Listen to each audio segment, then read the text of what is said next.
La démarche expérimentale est une méthode utilisée par les scientifiques pour trouver une solution prouvée scientifiquement à un problème. Elle comporte plusieurs étapes qui doivent être traitées dans l'ordre. C'est un type de démarche d'investigation. Elle comprend plusieurs étapes. La première étape est la situation déclenchante. Ce sont des informations concernant un fait scientifique précis.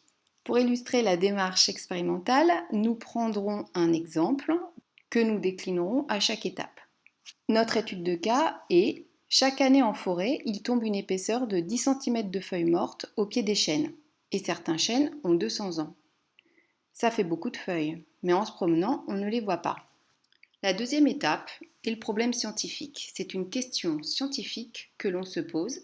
Il commence souvent par: comment expliquer que?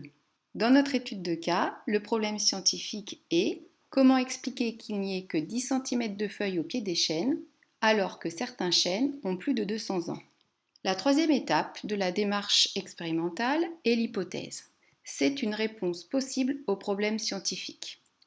Il faut d'abord lister tous les paramètres qui interviennent, isoler un paramètre que l'on veut tester et prévoir une conséquence observable ou vérifiable.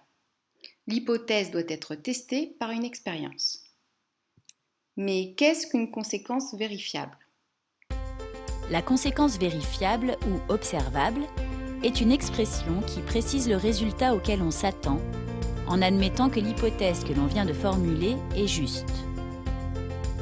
Le plus souvent, elle est formulée lors d'une démarche expérimentale.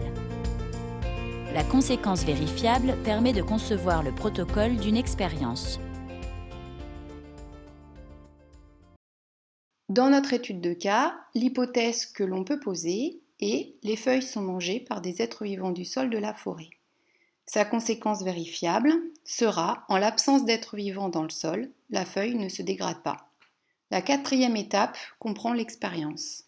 Il s'agit de maintenir constants tous les paramètres que l'on a décidé de ne pas tester.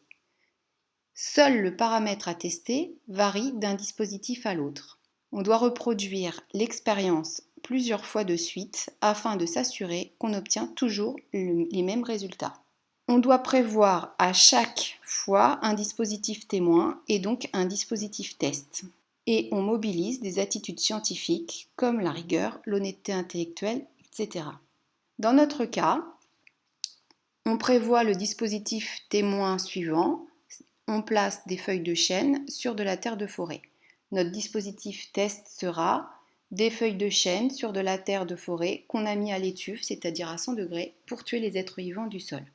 On maintiendra constant et identique dans les deux dispositifs la température et le degré d'humidité.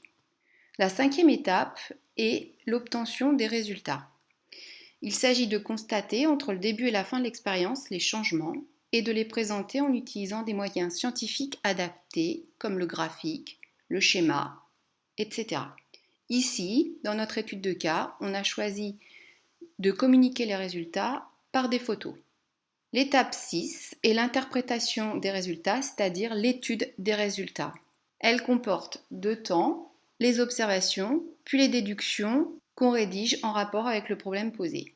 Dans notre exemple, on observe dans le dispositif témoin, c'est-à-dire qui comprend les êtres vivants du sol, que la feuille se dégrade au cours des 2 semaines de l'expérience, alors que dans le dispositif test, sans êtres vivants du sol, la feuille n'est pas dégradée. On la voit intacte à la fin de l'expérience.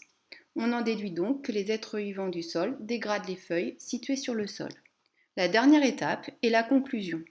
Elle se construit en mettant en relation toutes les déductions énoncées auparavant afin de répondre complètement au problème. On indique si les hypothèses sont validées ou rejetées.